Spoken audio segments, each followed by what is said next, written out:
Usually I would get your signature to record your consent to participate. However, obviously we're not together in person. We are over video. So I would like to record your verbal interview for consent. So for that, I'll ask you a series of 5 questions. Please say, yes, I agree, or no, I do not agree after each one.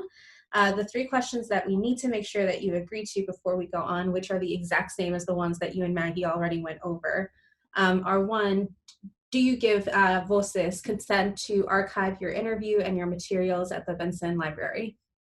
Yes. Do you grant Voces copyright over the interview and any material that you provide, if you would like to provide photos or anything that represent what is going on in your life right now? Yes. Do you agree to allow us to post this interview on the internet where it may be viewed by people around the world? Yes. It's trash day. I'm sorry for that noise. And then there are 2 other questions that are fully voluntary, like everything else. But one is, would you like us to share the rest of your interview in your public file available to the researchers at the Benson? So your pre-interview form, essentially. Whatever you need. Thanks. And then the last one, on occasion, Voices receives requests from journalists, given Maggie's reputation in the field, who wish to contact our interview subjects. We only deal with legitimate news outlets, as you can imagine. Do you give consent for us to share your phone numbers or your email with journalists for them to contact you? Yes. Great. Thank you. So obviously, like we said, this is a follow-up to a question or to a conversation that you've already had with Maggie, but I don't know you personally, so I would love to hear a little bit about yourself. Okay. Well, I live in South Minneapolis, Minnesota. My husband, Javier Tavera, and I own a home since 2004 here in the Powderhorn neighborhood. And I work full-time at Augsburg University as the director of the Trio McNair Scholars Program. And I am also a very active artist and community organizer. The Trio McNair Scholars Program holds a really dear place in my heart. I used to work with folks really closely at Cornell. I was in diversity and inclusion affairs, so thank you for the work that you do. It's difficult and it's very much needed. So you said that you've been there for more than 10 years. What brought you to Minneapolis? So I actually was born and raised here and my father is from St. Paul and my mother is from Mexico, originally from Michoacan, Mexico, but most of the family now is in Mexico City. Oh, okay. So Chilangos, they went from, yeah, got it. So you mentioned that you're a community organizer. I'm curious to know how COVID has impacted your work there and your work with the students in Trio and McNair, if at all. Yeah, so for Augsburg University, I was actually really excited. I keep saying it even now that the program ended, but we have a summer research program for scholars. And I was just very satisfied with how we were able to implement the summer program remotely. And so it was very rewarding for me, partly because the students are in such dire need of that income and we're reliant on that during these really difficult times, even with less employment availability. And then also to advance them academically. And then third, because it created a community for us with the students who live here. Primarily the majority are in this Minneapolis area that suffered a lot of unrest. So the combination of the pandemic plus the unrest, we were able to sort through it together. Can you talk to me a little bit more about the combination of the unrest and the pandemic in terms of the support that your students may have needed and what was actually kind of running through their head, like what was happening for them?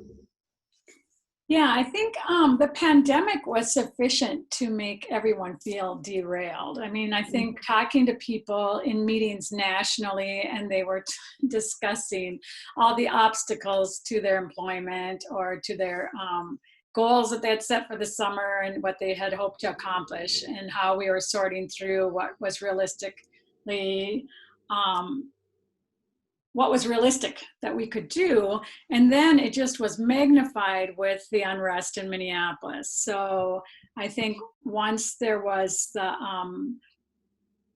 protests and such, which also affected the students and our community here in South Minneapolis, I think it was May 27th. Then after that, the next few days were pretty hectic. And I'm active not only at Augsburg University, but in the arts as well. And so with the artists and people in the community in South Minneapolis, and everyone felt a need to contribute. Everyone felt this urgency, survival, and what are we going to do on a day-to-day basis to help our communities advance? And so suddenly you're questioning what seemed important even during the pandemic, and your priorities had to completely change in a very short period of time, and much urgency was needed to figure out. And again, both of those situations are new, and so you can't rely on any past experiences to sort through what you should be doing or shouldn't be doing. And so it was really a struggle day to day, trying to figure out how even to spend your time and how to prioritize. How, if at all, did folks come together? As you're talking about this, everything seems like it was so unstable and you had so many new forces, and you were contemplating a lot of things, like you said, what's important and what's not. And I imagine that within your artist circle, that's a little bit different from your academic circle or your other activist circles. Did you find any new types of collaborations? Did folks become more divided? That's something we haven't seen here because we weren't at the epicenter of everything that was going on. So what did you see on your end? At first, I think the survival was the most important. So there was a lot of I think general worry about safety. So many places were being lit on fire. There were lots of stories about people coming from the outside to wreak havoc and take advantage of the looting and such, that weren't even involved in the protests, that had nothing to do with our communities. So people started to become even suspicious of each other, and so this like really strange, I think, camaraderie with people that you don't usually bond with. So for instance, there were neighbors that we hardly knew that had been living on the same block there was one family for 5 years, and we never even had met them. And suddenly we were every day working on a schedule and calendar and protection, and how we are going to divide up the responsibilities to assure safety for the community. And then, in social media, I think our circles expanded. And so maybe that's where I was more connected to the artists, since there was still social distancing going on because of the pandemic. And so in this weird way, we ended up figuring out how to organize together, primarily just survival, like figuring out food shelves for people that were in need. A lot of necessities were destroyed, or places of necessity were destroyed during the unrest. So for instance, the grocery stores, the pharmacies, the gas stations. So there suddenly is this increased need to figure out how to distribute resources as quickly as possible. And because of, I think, the bonds that we have as artists and the communication that we've been accustomed to through social media to promote our art events, that same communication was suddenly converted to be more of an urgent, how can we help each other and the community at large? And so it was an interesting dynamic, I think, but the artists actually work together and then start talking about what they can do. I think it's interesting. A lot of artists, I think, and people were unemployed, so then they actually had more time and energy and were willing to spend the energy trying to help others that had more need. And that was an interesting, and same with the protests. I think the protests were extremely well attended because people were available. Either they were not working or they had the flexibility with their jobs, where they were able to step away and concentrate on what was more urgent. But it is challenging. I think artists express their pain and their healing through the arts. And these are new subject matters that we're trying to sort through. I think there's a big push for all, especially the Latinx artists, to help and promote Black artists. I mean, there's obviously so much institutionalized racism, and this is creating a shift and a realization of how things need to be drastically changed.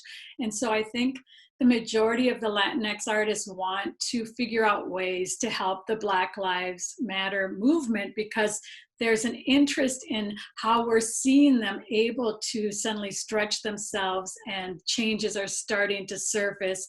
And I think indirectly, our community can benefit from that. The Latinx artists realize that. And so I think it's something that needs to be better organized for our community. So this Thursday, my husband and I are organizing a virtual meeting with the Latinx artists. And we had a similar meeting back in the fall before all of this chaos arose, and over 40 artists came. So I'm hoping that we'll have a good turnout, but it's hard to know. And then that's where I think we can start having conversations now, that we can step back a little bit and analyze what is happening and how we can best organize. I wonder if more folks will end up coming to this meeting with the Latinx artists, just given everything that's been going on. I'm curious to know. I will follow up with you if you don't mind, just to ask you what kind of went down. I'm curious too. I mean, you know, on Zoom, it's hard. People virtually, they don't enjoy it as much. So there's a little bit of like, well, people might be more available and have the time, but at the same time, I think a lot of gatherings have to do with the social, the eating and the sharing and the interaction. And Zoom becomes so lecture based that we're really strategizing how we can change the format. So we have 5 people that will be contributing to the conversation, and that's what we're calling it, is a conversation. So they'll start with the topics that they're interested in addressing just briefly, and then we're going to try to incorporate as many voices as possible.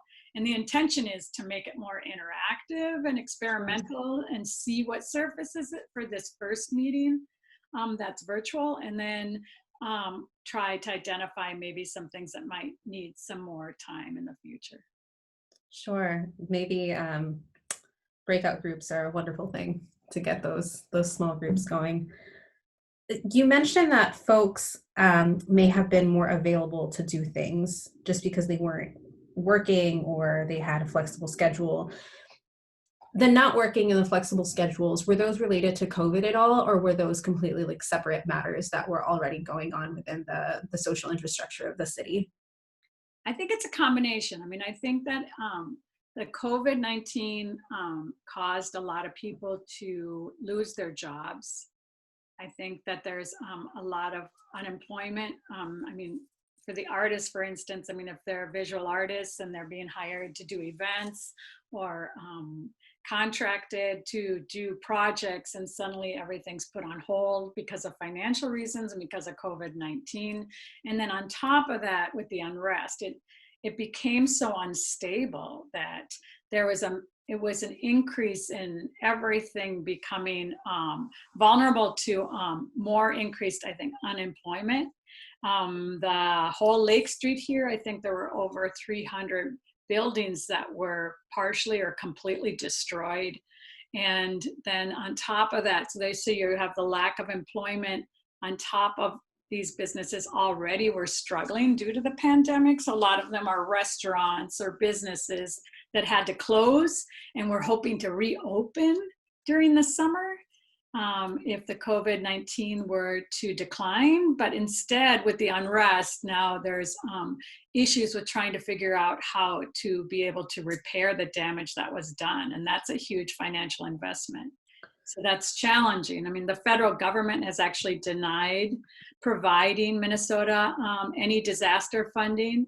And so now we're dealing with trying to figure out how is it possible to even recreate what was there or even somewhat repair anything that was destroyed during the unrest. So I think those businesses that already were, for instance, the restaurants that were already having to close for so many months and unable to pay their employees, I find it devastating. There were stories of restaurants that had been open for more than 10 years and they're run by Latinx families. So I imagine that the whole family worked in the same restaurant and suddenly they are all unemployed. So I think there's some bigger challenges now with the combination of the pandemic and the unrest and what resulted. So the pandemic and the unrest you mentioned is so intertwined. And you mentioned May 27th as a date that really sticks out in your mind. And I believe that was related to the unrest. Is there also a date that sticks out in your mind for COVID? And then, oh my gosh, it's COVID and now it's the unrest. Yeah, I think of my father actually was born on St. Patrick's Day and he went out. I shouldn't tell this story on a recording, but he went out to celebrate his birthday and then he contracted pneumonia shortly afterwards. And there was actually no testing at that time. And he was really debilitated for about 2 months, practically unable to get out of bed or eat. And so for some reason, I associate St. Patrick's Day with when the COVID-19, but I mean, basically it was mid-March when we were asked to stay home and to remain or to begin the social distancing and shelter in place. But it's really interesting because another situation that was exacerbated with the unrest was that with the pandemic, the shelter in place, the government here in Minnesota actually declared that the unhoused, I should say, the unhoused were able to basically set up camp wherever necessary throughout the city. And with shelter in place, people were not allowed to ask for their removal. I believe even some were located on like business properties and such. But once the shelter in place was lifted, then the unhoused had to be moved. And so that was an interesting, I think, all of this on top of the unrest. And so I think there's been a lot of infiltration with outsiders coming in to do the damage, to instigate violence. And then the people who are unhoused are at their mercy too, right? Because there's a lot more crime, I think they said there's 11% more crime in Minneapolis since all of this has been going on. So wow. The unhoused, there are structural issues, obviously. There are structural forces that impact the way that our social stratification kind of plays out. So for folks who are unhoused in Minneapolis, do you happen to know their racial demographic or gender demographic? For the unhoused, I actually had, let me see if I have it quick.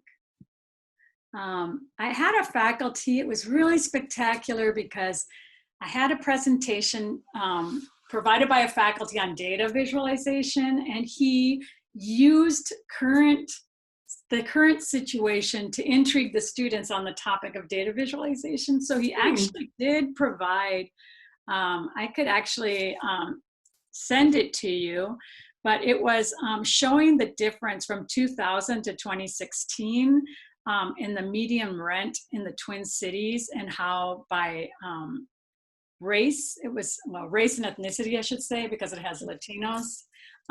They actually have the median renters. And for instance, the Hispanic or Latino families that were, I can actually show you. So the Hispanic or Latino families in 2000 that earned $40,961 a year were paying $1,024 per month.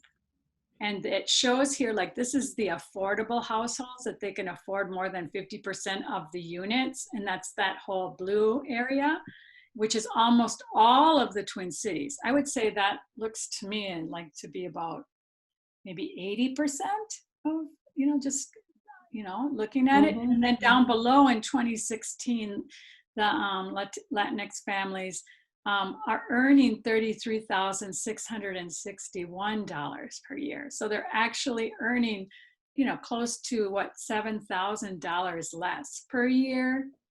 And the housing that they can afford, it looks like it's about, I would say, 15% of the Twin Cities, just looking at the data visualization. So the blue area is what they can afford in 2016, which is just shocking. It's fascinating that every racial group, actually, I see kind of a decline across the board. Obviously, much more steeply for the Latinx community. That's, yeah, much more drastic, which is interesting, right? That's very, very striking.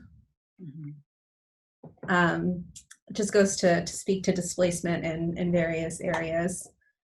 You talked about social distancing changing the way that artists are engaging with one another. You also talked about like neighborhoods coming together to essentially rebuild infrastructure that was lost and that social governments are not providing.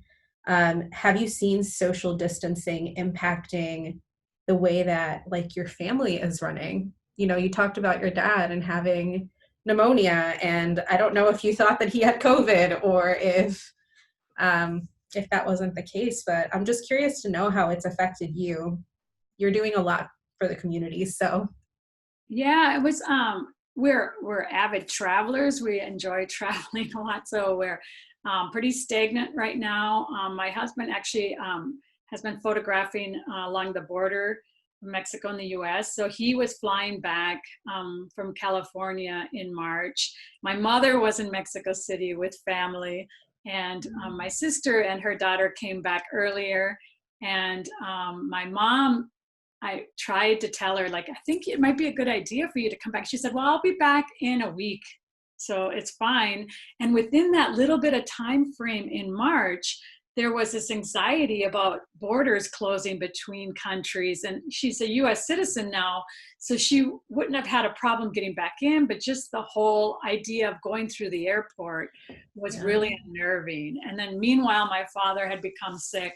And so the social distancing since March, we've, because they're in their early 80s, we try to visit, and what we'll do is we'll just have to sit outside and pick days that the climate is tolerable, and then sit outside and just try to maintain the distance to be safe. But it has been hard. I mean, it's been challenging. I think we have a son who is living in Minneapolis, so we try to meet and just social distance outside for dinner. And then we have another child that's enrolled in Tacoma, Washington at Pacific Lutheran, and decided to stay out there. And so it's been, that's a little unnerving, having family so far away, and there's not much we can do if they were to become ill, I think, whether it's in the United States or in Mexico. So that's makes you nervous and not clear on how the day-to-day is going to continue.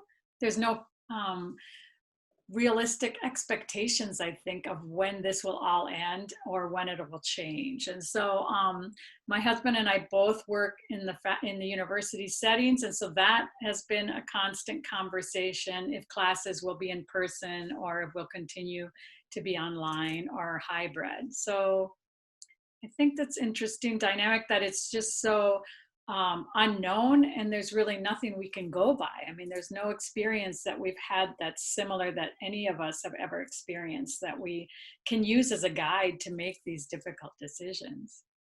Yeah, I think I'm working on a paper with one of the faculty members here, and we were comparing the COVID pandemic with the 1910 flu, and that's the best that we can possibly look at, and it's such a different circumstance and context that um, it's hard to draw a parallel. You brought up university settings, and that was actually going to be my next question. You have a child in college, so that's one dynamic, and y'all also work with college students. You talked about having a successful like virtual gathering with your students to support them. But how do you see this changing the way that you're engaging with higher education, both as like a mom and as a person who works in higher ed?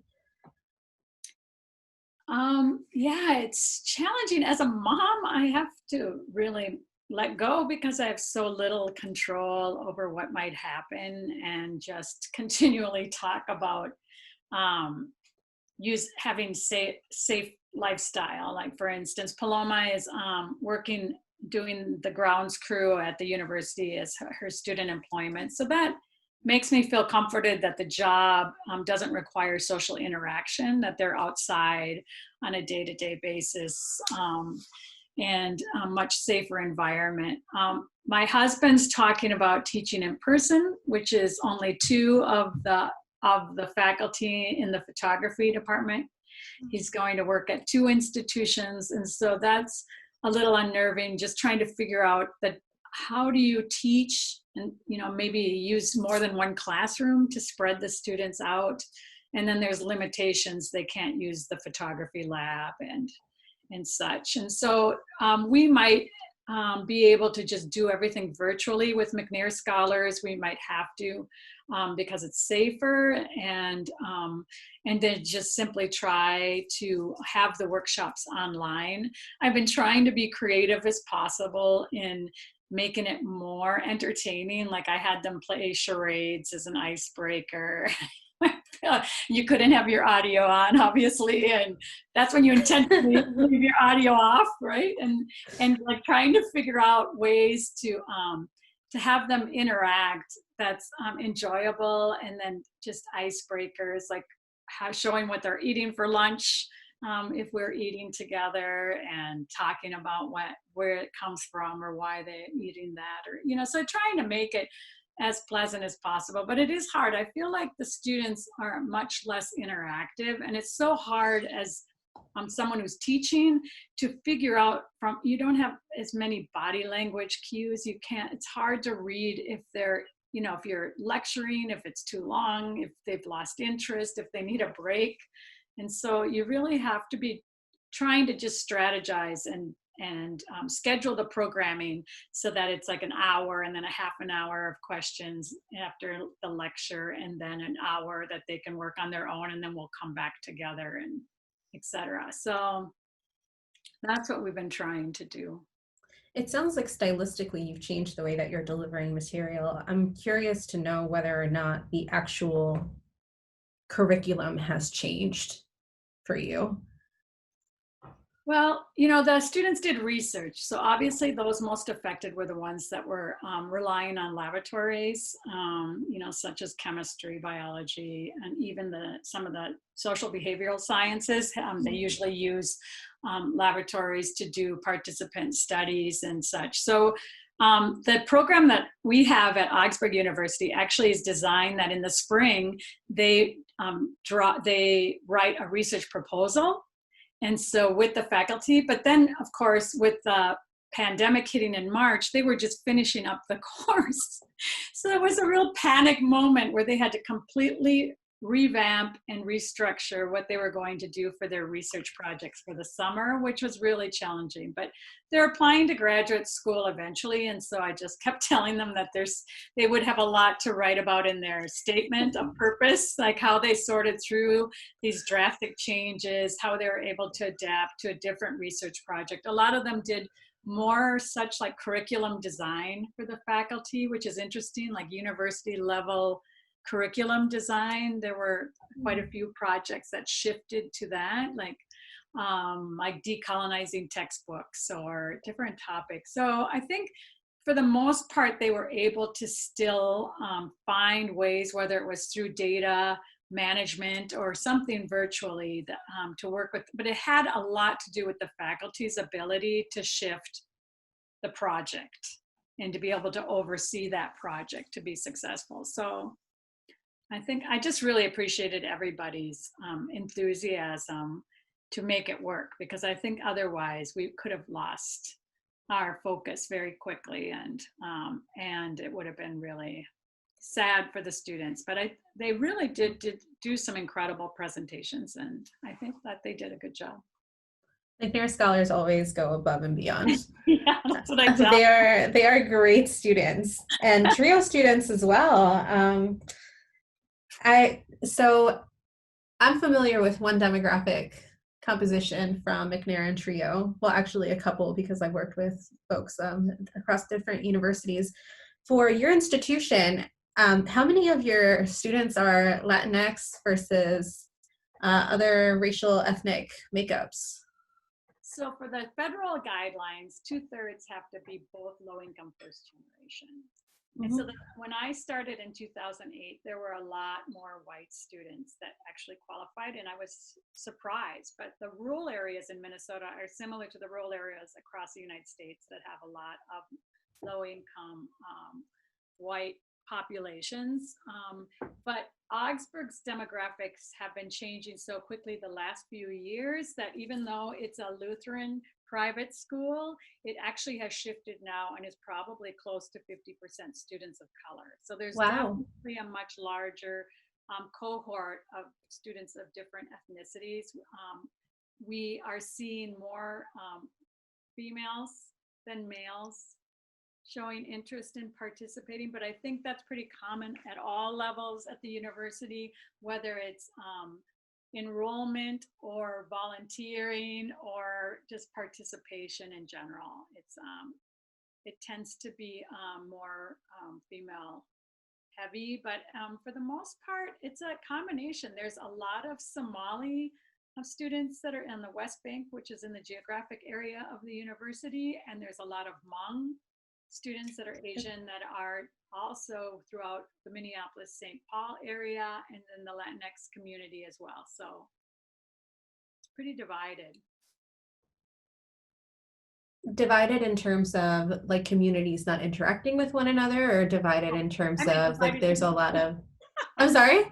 I meant divided equally. I'm sorry. I mean, got it. Term, yeah. I think it's the percentage. I'm trying to think. Like this summer it was probably. I'm trying to think. It was probably yeah. It was probably equally divided almost. Wow. So we've peppered in you've peppered in the Latinx community really nicely throughout this whole conversation. Are you part of any community organizations that are primarily Latinx based outside of your artist group?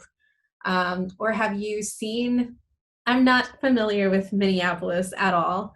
Have you seen the Latinx community coming together or working with the Black community? I know you mentioned that a little bit, but I'm not sure if it's individuals or if it's like a coalition type of grassroots thing.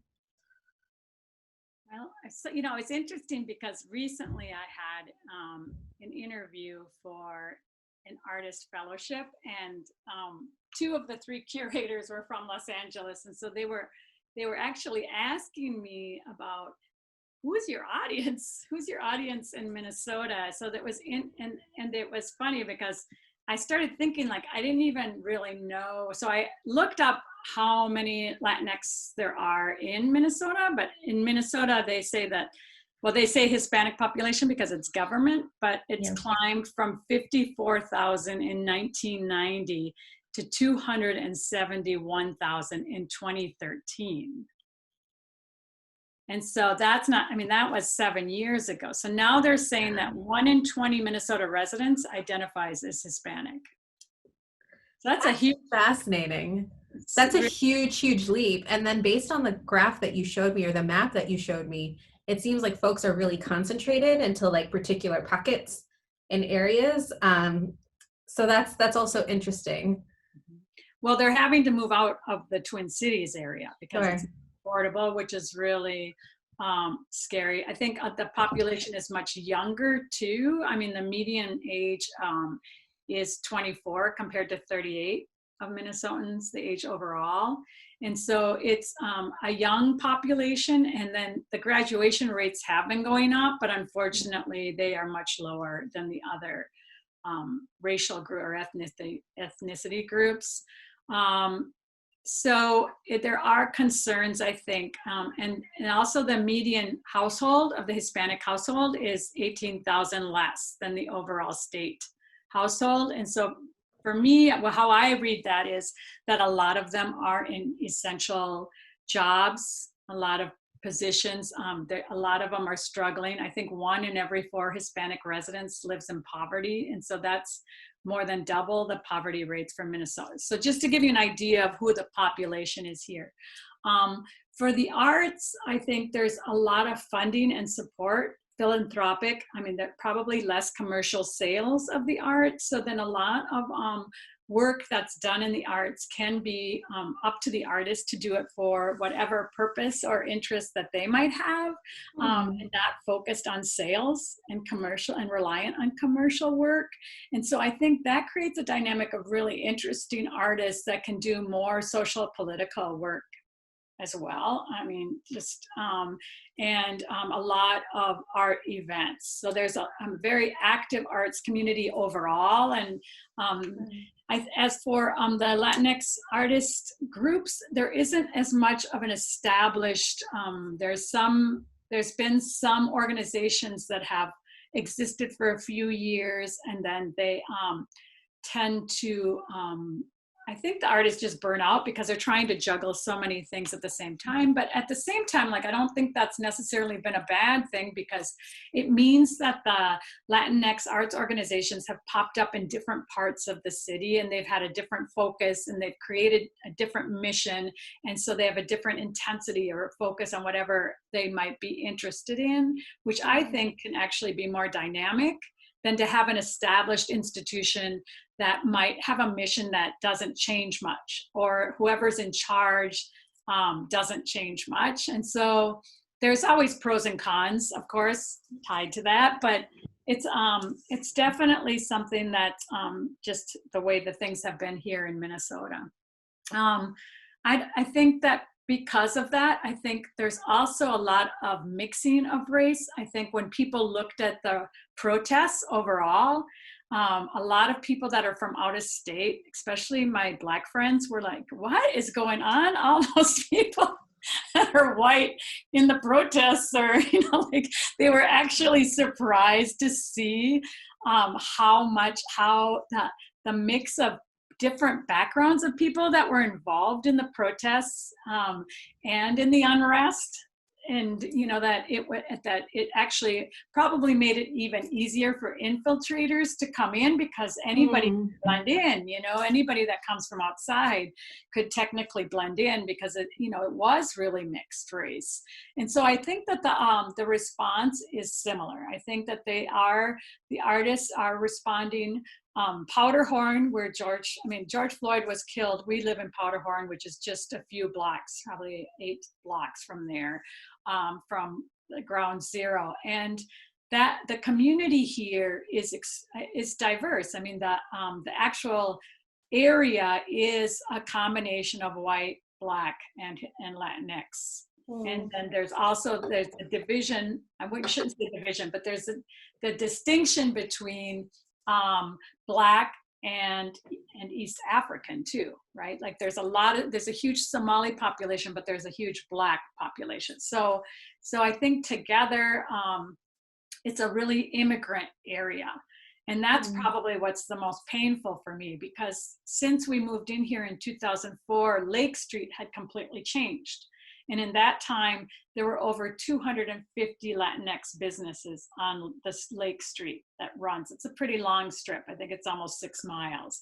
And so it is an immigrant area that has even, I think it's Swedish store, you know, where they sell Swedish knickknacks and foods and things like that. And then you have all the, you know, Mexican bakeries and the Michoacana ice cream. And, you know, you have all these different, and then you have the Somali restaurants and the Somali businesses. There's even Somali malls in the area. So it's a really diverse, I think, community, which I'm hoping can figure out how to then work together in the arts to figure out how to, I think, promote the Black Lives Matter movement, but at the same time, not erase, I think, the Latinx artistic community as well, right?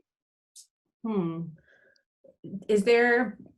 you think that it's possible to find a balance to kind of uplift both?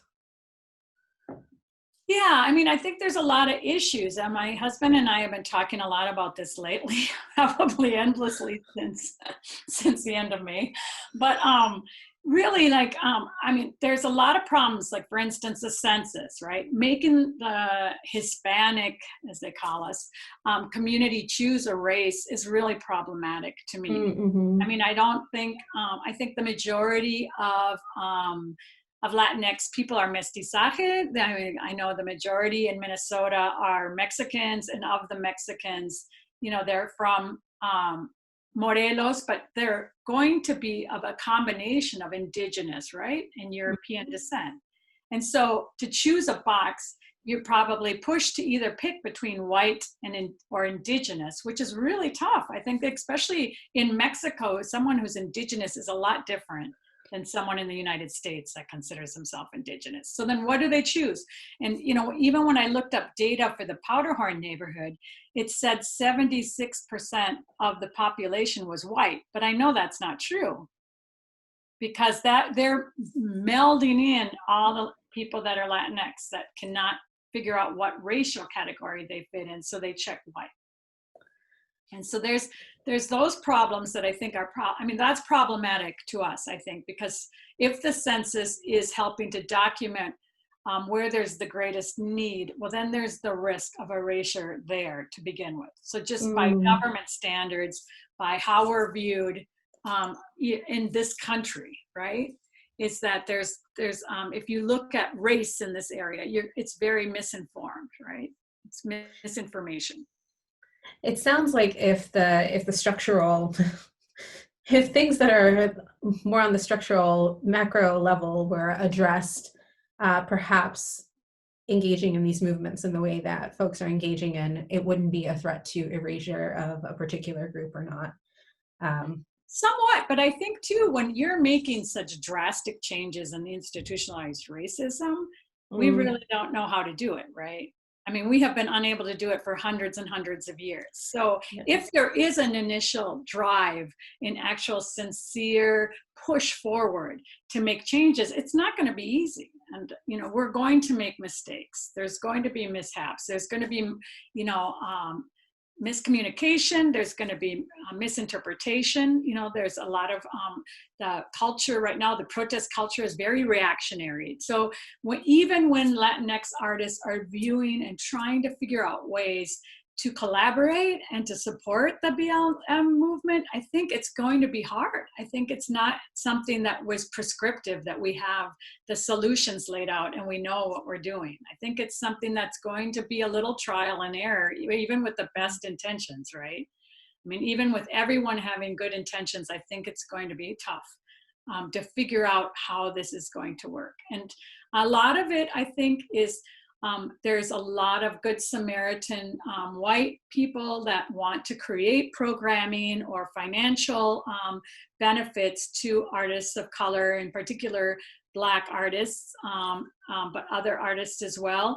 And but they're still in charge. So there's this dynamic of, where does a shift begin, and how does it effectively make the changes so that to even figure out the needs of those in the community, and before we start creating the programming and the benefits to helping others progress, right?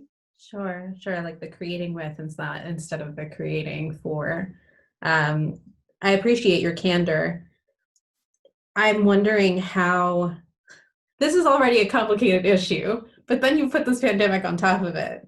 Hypothetically, how do you think it would have been different if like COVID hadn't been a thing? Whew. Would it have happened? Right? Like, yeah. Oh. The unrest, you mean? Would it have happened? Maybe not to this degree. I think there's in a way, there's so much frustration with the financial circumstances. I know a lot of people were receiving unemployment, but the truth is that if you didn't have steady employment or the ability to prove your steady employment, then it was really challenging financially for those that were left without work. I think people feeling like they have to work because they work at a grocery store or a restaurant or whatever is considered an essential worker, which is a lot of Latinx people, I think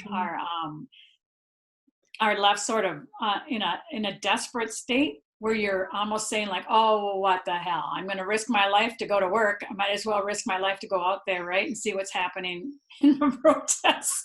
Like, there's hesitation because it's mass number of people and such, but the truth is there probably is some level of shift mentally that, your frustrations with everything that's happening is pent up inside of you, and there's anger, and there's just the emotional reaction triggered by seeing the video of death of George Floyd is intense as it is. But I think maybe when someone already has been triggered and feels that sort of desperateness or concern for their family with the pandemic, I definitely think that it could have exasperated it quite a bit.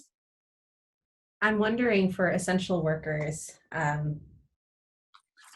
think sometimes health insurance and whatnot is lacking. And these are the folks that we're talking about with financial unrest, instability, then going out there and trying to make systemic change. Do you think health insurance has played a part in any of this? Like, has it impacted your decision-making, others' decision-making that you potentially may know? Well, I was actually thinking about that this morning. So I was looking up some information, and it's really interesting because Minnesota actually has strategized with testing for COVID by, they are actually offering testing without proof of insurance or an ID. Make it as accessible as possible to as many people as possible. And they're also providing information in many different languages. But the reality is that the Latinos here in Minnesota are 6% of the population and 20% of the cases of COVID. And there's 17% in ICU. So they are only 6% of the population and almost 20% of the people that are suffering from it. So it's spreading a lot quicker, a lot faster. And I would imagine it is because of the situation with income, housing, and employment more so. I think health insurance is definitely an issue. If people don't have health insurance, I'm sure they avoid going to the doctor anyway. Even if you test positive, you're probably not going to go to the emergency room until it's absolutely necessary, or to the doctor if you don't have health insurance. So the fact that 20% of the cases are the Latino community, I think it's tied heavily to the essential worker population here in Minnesota. And then also there's such a disparity between income levels, between people of color and the white population, that also contributes to it significantly. Sure. That makes perfect sense. And I'm glad that I caught you on a day that you were looking this up. So I want to leave this open-ended. Is there anything that strikes you about your situation with COVID, other situation with COVID that has to do with any part of your life that we haven't touched on? You know, we've touched a little bit on family, we've touched a little bit on your work, on your activism, on your art, artist identity, on the community in general, but is there anything that may have been left out? I think I'm I'm really concerned about the long-term repercussions. Like we're talking right now about the duplicity of having these two things on top of each other. But the community has really come together. I mean, there were so many food shelves that popped up in businesses. I mean, even liquor, brewery, whatever, you know, much were suddenly distributing food, or, you know, the high schools, or because it was a food desert everywhere. And people were really generous. I mean, at one point, I think I talked about it in the last interview, I was contacted because they had over, I think it was 30,000 grocery bags of food, but I already can see that that's dwindling. So those food shelves are closing. People have already donated, and they, you know, feel like they've checked the box of doing something about it, or they were at that point really enthusiastic to share with others what they were doing to help solve these problems. But when we look at Lake Street and think about how it had been dilapidated before there was an influx of the Latinos creating those businesses, and now there's so little assistance. Like there are some grants that they can apply for up to 25,000 or something, but for families that have lost their business because of COVID, has burned to the ground, they have to, you know, insurance might not cover things if there's any clauses that keep them from having to cover the cost and such, or it's just, to me, like, the biggest concern is how long is this all going to last, and how long are people going to be unemployed? There's a lot of speculation that when Minnesota becomes cold again in November and the flu season comes back, that this will just be magnified. And so you're talking about a year from now with these businesses empty, with the crime rates going up.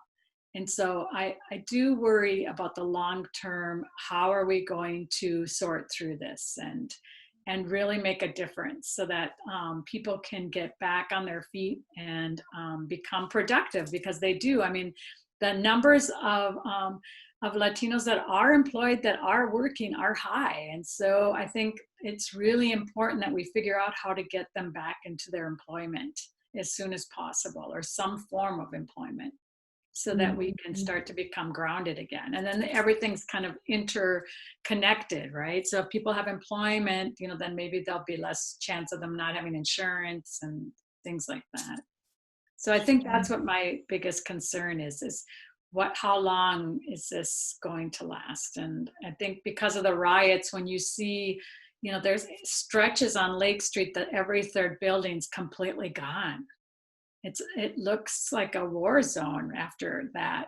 And so it really is concerning that that's not going to be able to be brought back up very easily. And then there's investors, obviously, that are coming around that might not have the best intentions, right? That contribute to gentrification and the already extremely high rental costs. So I think in the long term is a big concern that I think needs to be mentioned as well. Quite a poignant point. Yes. Well, thank you so much. Of course, if there's anything else that you would like to add, let me know. I'm going to stop this.